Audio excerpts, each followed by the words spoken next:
Ação e Reação, de André Luiz, capítulo 4. Alguns recém-desencarnados. E André começa dizendo: atingimos largo recinto, construído como um pátio interior de proporções corretas e amplas. Tive a ideia de penetrar em enorme hall, algo semelhante a certas estações ferroviárias terrestres, porque nas acomodações marginais, caprichosamente dispostas, se encontravam dezenas de entidades em franca expectativa. Para dizer a verdade, não vi sinais de alegria completa em rosto algum.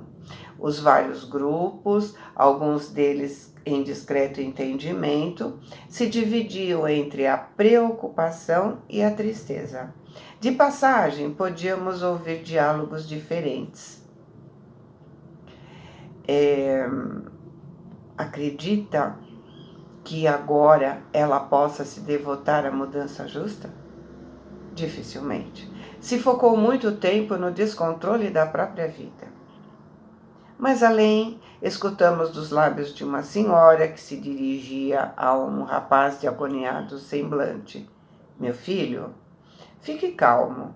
Segundo informações do assistente Cláudio, seu pai não virá em condições de nos reconhecer. Precisará muito tempo para retornar a si. Em trânsito, não assinalava senão alguns pedaços de conversa como esses. A certa altura, na praça em movimentação, Druso, generoso, nos confiou aos cuidados de Silas, mencionando obrigações urgentes que absorveriam sua atenção. Nos encontraríamos no dia seguinte, informou. A promessa gentil me obrigou a considerar o aspecto do tempo.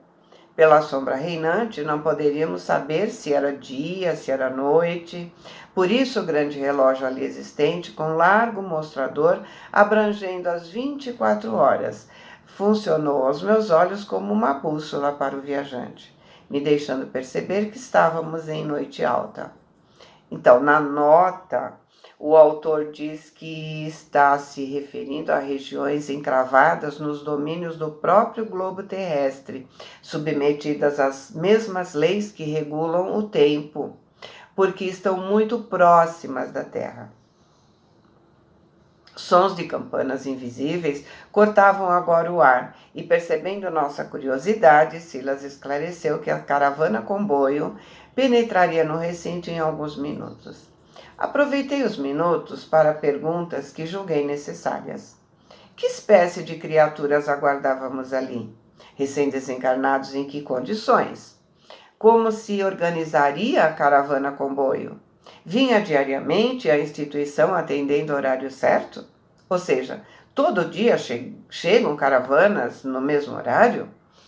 O companheiro que se dispôs a nos assistir informou que as entidades prestes a entrarem integravam uma equipe de 19 pessoas acompanhadas por 10 servidores da casa, que orientavam sua excursão, tratando-se de recém-desencarnados em desequilíbrio mental, mas credores de imediata assistência, uma vez que não se achavam em desesperação e nem haviam se comprometido de todo com as forças dominantes das trevas. Ou seja, eles tinham créditos, podiam ser assistidos assim que desencarnassem. Por isso estavam calmos e nem foram vítimas das trevas. Notificou ainda que a caravana se constituía de trabalhadores especializados sob a chefia de um atendente e que viajavam com simplicidade, sem carros de estilo, apenas conduzindo material indispensável à locomoção do pesado ambiente das sombras, auxiliados por alguns cães inteligentes e prestimosos. A existência de cães, animais de carga, aves, já chamou a atenção da gente lá no livro Nosso Lar. Ou seja, animais que estão nas regiões trevosas, ajudando os que estão trabalhando, quer seja na segurança, quer seja ajudando no transporte. Então, aquela dúvida, né? Para onde vão os animais? A mansão contava com 2 grupos dessa natureza. Diariamente, um deles atingia aquele domicílio de reajuste, se revezando no piedoso mistério socorrista. Entretanto, esclareceu, não possuíam um horário certo para a chegada, uma vez que a peregrinação pelos domínios das trevas obedecia comumente a fatores circunstanciais. Ou seja, pode ter imprevistos, eles sabem que vão chegar no dia, mas não dá para definir o horário. Mal o interlocutor terminou e a expedição penetrava no enorme pátio. Os cooperadores responsáveis estavam aparentemente calmos, mas alguns evidenciando no olhar profunda preocupação. Mas, com exceção de 5 que vinham de Maca, desmemoriados e dormentes, os recolhidos revelavam perturbações manifestas que, em alguns, se expressavam por loucura desagradável, se bem que pacífica. Enquanto os enfermeiros se esforçavam em ajudá-los, carinhosos e atentos, e os cães se deitavam exaustos, aqueles seres recém-chegados falavam e reclamavam, demonstrando absoluta ausência mental da realidade e provocando piedade e constrangimento. Silas nos convidou à movimentação. Efetivamente, nos cabia algo fazer na cooperação. O chefe da caravana se aproximou de nós e o assistente o apresentou num gesto amigo. Era o atendente Macedo, valoroso condutor das tarefas socorristas. Afeiçoados aparentes dos recém-vindos o cercavam agora com expressões de alegria e sofrimento. Algumas senhoras que eu vi antes, em ansiosa expectativa, derramavam lágrimas discretas. Notei que as criaturas recém-desligadas do corpo denso, perturbadas como se achavam, traziam consigo todos os sinais das moléstias que haviam imposto a sua desencarnação. Lembra aquela pergunta que vocês fizeram? Quando desencarnamos, levamos as doenças que nos fez morrer? Olha a resposta. Nesses casos, sim. Que casos são esses? Indivíduos que têm merecimento de socorro imediato, ou seja, aqueles que têm créditos. Ligeiro exame clínico poderia, sem dúvida, favorecer a leitura da diagnose individual. Dama simpática se aproximou de uma jovem senhora que vinha amparada pela ternura de uma das enfermeiras da instituição e, abraçando-a, chorava sem palavras. A moça recém-liberta recebia seus carinhos, pedindo comovente: "Não me deixem morrer! Não me deixem morrer!" Mostrando-se presa na lembrança dos momentos finais do corpo terrestre, de olhos torturados e lacrimosos, avançou para Silas exclamando: "Padre, Padre, deixa cair sobre mim a bênção da extrema-unção, mas afasta da minha alma a foice da morte. Tentei apagar minha falta na fonte da caridade para com os desprotegidos da sorte, mas a ingratidão praticada com minha mãe fala mais alto em minha consciência infeliz. Ai, porque o orgulho me cegou tanto assim, a ponto de condená-la à miséria? Por que eu não possuía há 20 anos a compreensão que tenho agora? Pobrezinha, meu padre, lembra-se dela? Era uma atriz humilde que me criou com imensa doçura. Concentrou em mim a existência.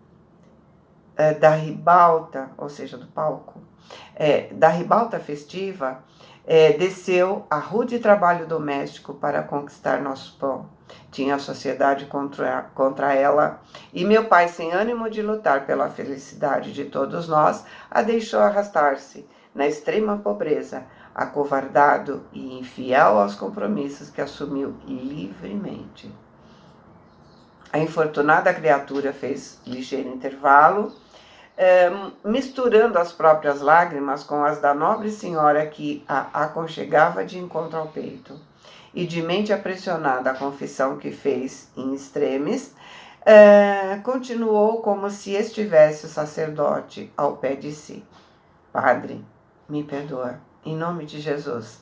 Mas quando me vi jovem, a senhora de voltoso dote que meu pai me conferiu, me envergonhei do anjo maternal que sobre meus dias estendeu as brancas asas e, me aliando ao homem vaidoso que desposei, a expulsei de nossa casa.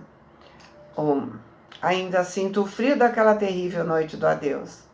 Atirei em seu rosto frases cruéis.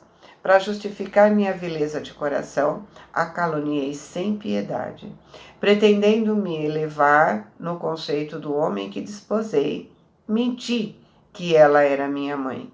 A apontei como ladra comum que me roubou ao nascer. Lembro-me do olhar de dor e compaixão que me lançou ao se despedir. Não se queixou, nem reagiu. Apenas me contemplou tristemente com os olhos inchados de chorar. Nessa altura, a dama que a sustentava afagou seus cabelos em desalinho e buscou confortá-la. Não se hesite, descanse, descanse. Ai, que voz é essa? A moça gritou desvairada de angústia. E tateando as mãos afetuosas que acariciavam suas faces, exclamou sem vê-las. Oh, padre, poderia dizer que ela se encontra aqui junto de mim? E voltando os olhos apagados e súplices para o alto, pedia em pranto. Ó Deus, não me deixes encontrá-la, sem que pague os meus débitos. Senhor, compadecei-vos de mim, pecadora que vos ofendi, humilhando e ferindo a amorosa mãe que me deste. Porém, com o auxílio de 2 enfermeiras, a simpática senhora que a acalentava, a colocou no leito portátil e a fez emudecer, à força de inexcedível ternura. Percebendo minha emotividade, Silas, depois de amparar o serviço de acomodação da doente, explicou. A dama generosa que a recolheu nos braços é a mãe que veio ao encontro da filha. E Hilário, assombrado, disse, que nos diz? Sim, e a acompanhará carinhosamente, sem se identificar, para que a pobre desencarnada não sofra abalos prejudiciais. O traumatismo do perispírito vale por muito tempo de desequilíbrio e aflição. E por que motivo a doente teria decidido se confessar dessa maneira? Hilário perguntou. É o fenômeno comum, disse o assistente. As faculdades mentais de nossa irmã sofredora paralisaram no remorso, em razão do delito máximo de sua última existência. E desde que foi mais intensamente tocada pelas reflexões da morte, entregou-se de modo total a semelhantes lembranças. Por haver cultivado a fé católica romana, imagina-se ainda diante do sacerdote, acusando-se pela falta que manchou sua vida. E o espetáculo me feriu fundo. A rudeza do quadro que a verdade me oferecia me obrigava a dolorosa meditação. Então, não havia males ocultos na terra. Todos os crimes e todas as falhas das criaturas humanas, algum dia, em algum lugar, se revelam. Silas entendeu a amargura de minhas reflexões e veio em meu socorro observando. Sim, meu amigo, você repara com acerto. A criação de Deus é gloriosa luz. Qualquer sombra de nossa consciência fica impressa em nossa vida até que a mácula seja lavada por nós mesmos, com o suor do trabalho ou com o pranto da expiação. Então, somos nós mesmos que apagamos essas máculas do perispírito com a nossa mudança, com a nossa reforma íntima. E diante dos apelos agoniados e afetivos, nos reencontramos a se processarem ali, sob nossos olhos, em que filhos e pais, esposos e amigos se reaproximavam uns dos outros. O assistente acrescentou: geralmente, a essas regiões de inquietação aportam aqueles que em si mesmos cavaram mais fundas marcas infernais e que se cristalizaram em perigosas ilusões. Mas a bondade infinita do Senhor permite que as vítimas edificadas no entendimento e no perdão se transformem, felizes em abnegados sirineus dos antigos carrascos. Como é fácil verificar, o incomensurável amor de nosso Pai Celeste cobre não somente os territórios glorificados do paraíso, mas também as províncias atormentadas do inferno que criamos.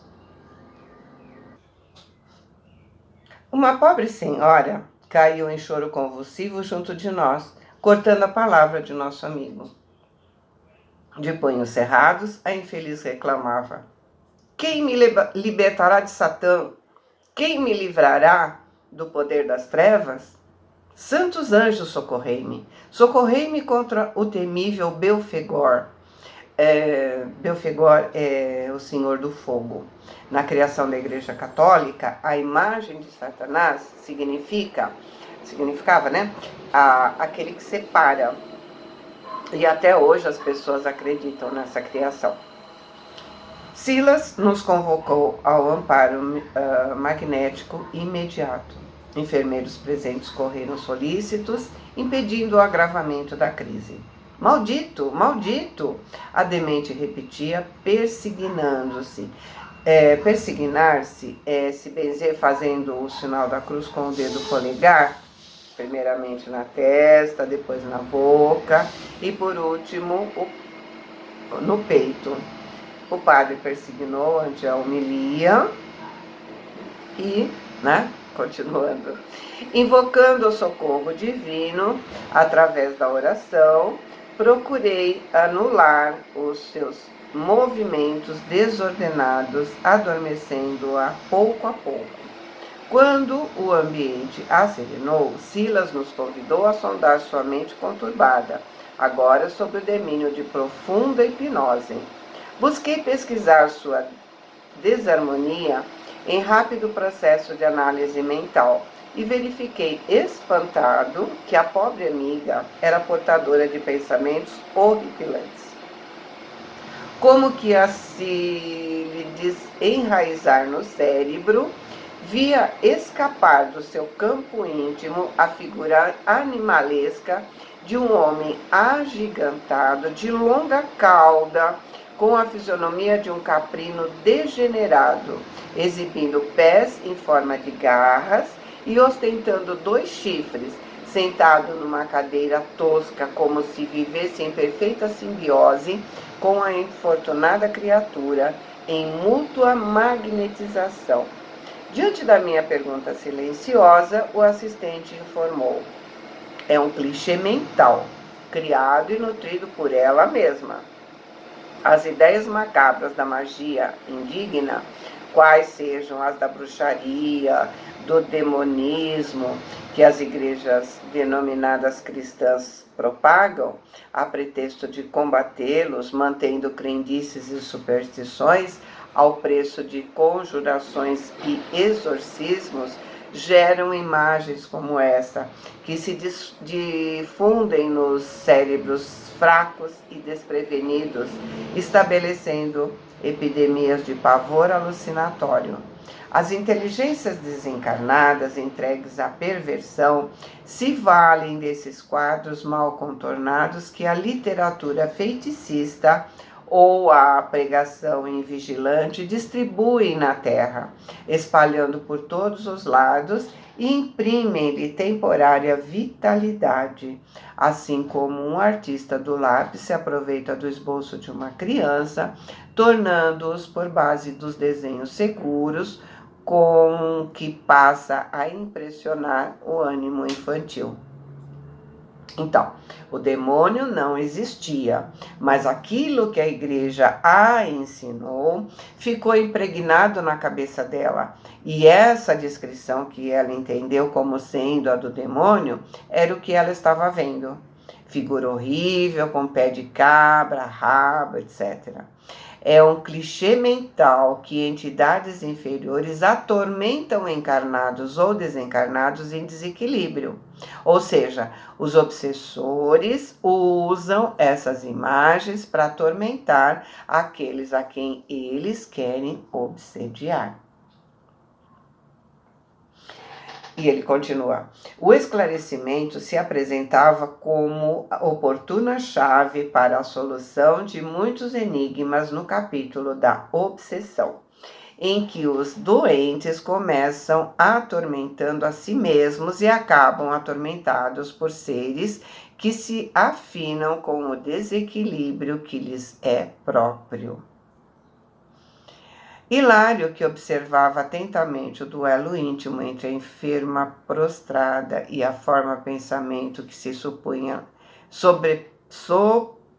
superpunha à sua cabeça, falou comovido: lembro-me de haver manuseado há muitos anos na Terra um livro da autoria de Colin de Plancy, aprovado pelo arcebispo de Paris, trazendo a descrição minuciosa dos diversos demônios, e creio haver visto a figura gravada nessa obra, semelhante à que temos sob nossa direta observação. Silas adiantou confirmando: isso mesmo, é o demônio Belfegor, segundo as anotações de Jean Weyer, que imprevidentes autoridades da igreja permitiram que se espalhasse nos círculos católicos. Conhecemos o livro a que se refere.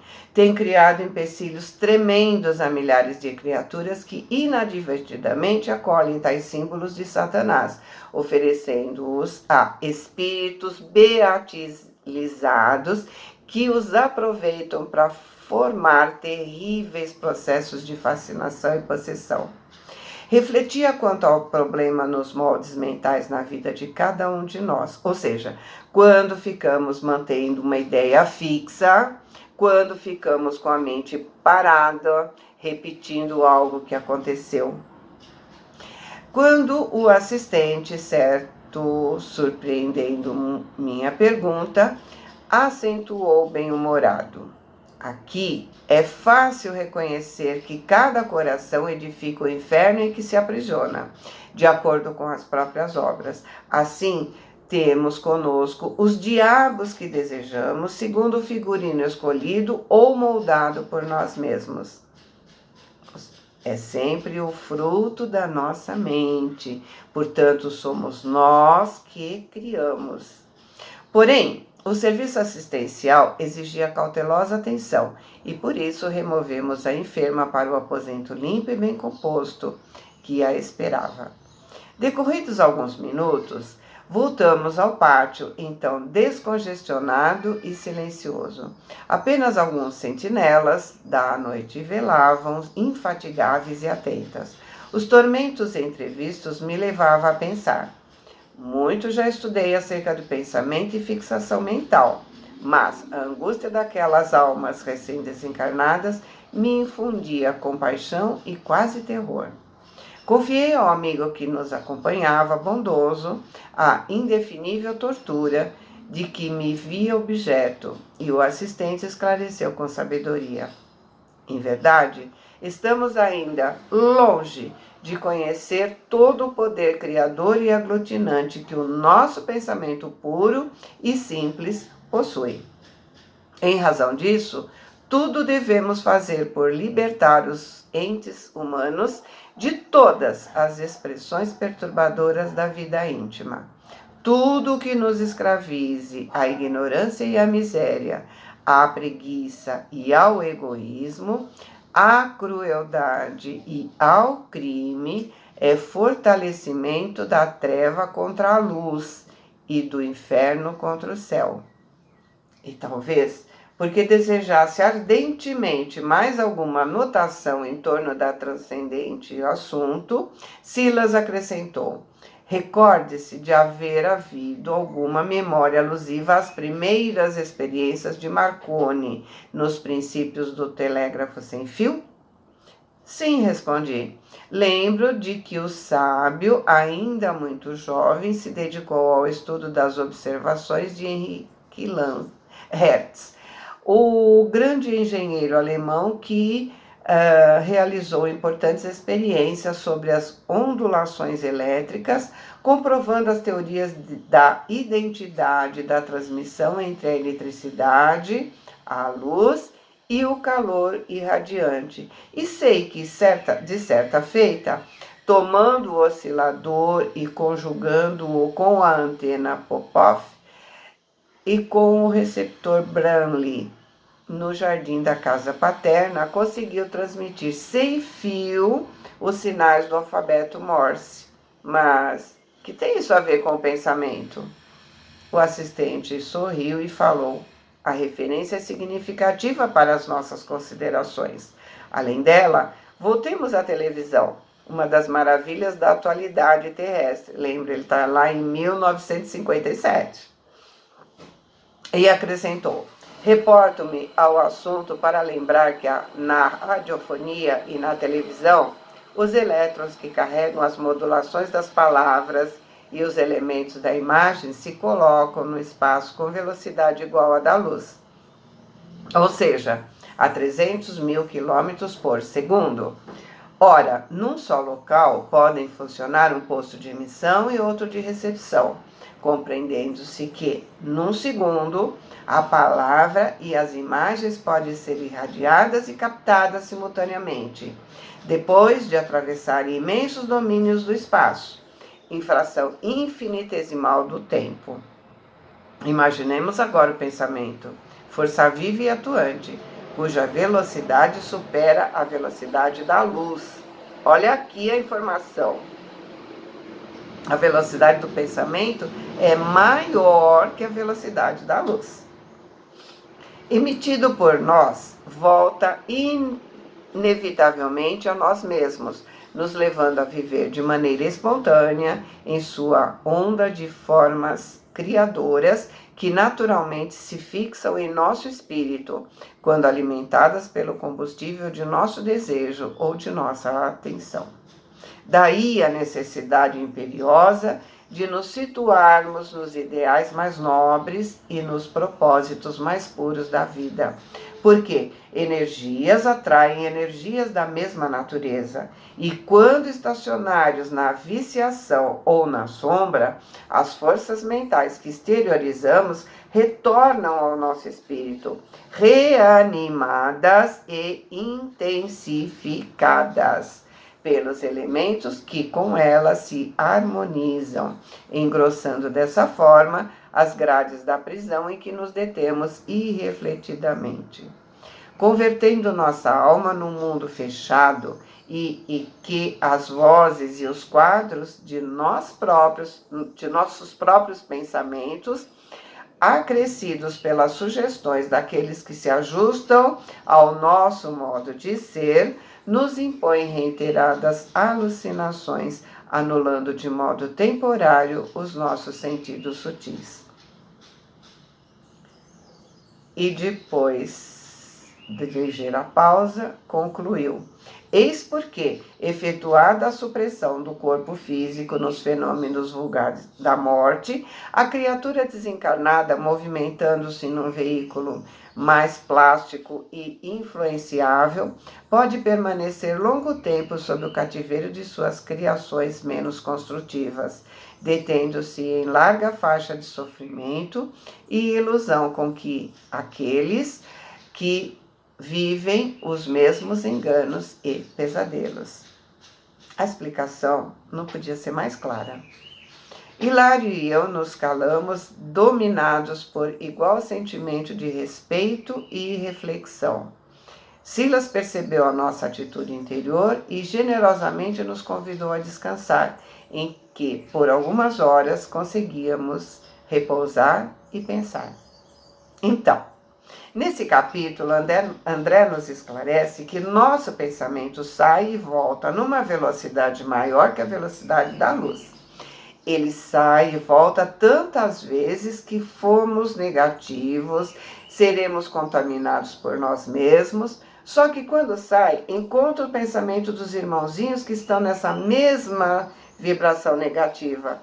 E então, quando recebemos essas vibrações de volta, elas estão somadas às deles, estão potencializadas. Começamos a nos obsediar com ideias fixas, com manias, e terminamos obsediados por entidades infelizes que nos ajudam a aumentar as manias, os medos, porque eles têm os mesmos pensamentos que nós. Então, cabe a nós vibrar positivamente, porque sabendo que semelhante atrai semelhante, sabendo que as ideias, quando emitidas, voltam potencializadas, se vibrarmos positivamente, atrairemos aqueles que vibram na mesma frequência, na mesma sintonia. Afins atraem afins. A lei da atração é a mesma para a luz e para as sombras. Ou nos mantemos no orai e vigiai, ou formaremos grades que nos aprisionarão. Ou estaremos com os nossos mentores, ou estaremos com espíritos infelizes. Quando formos dormir, ou vamos aprender com os nossos mentores, ou vamos a qualquer lugar onde nossa mente nos levar. A escolha é nossa. Boa semana, fiquem com Deus, amo vocês.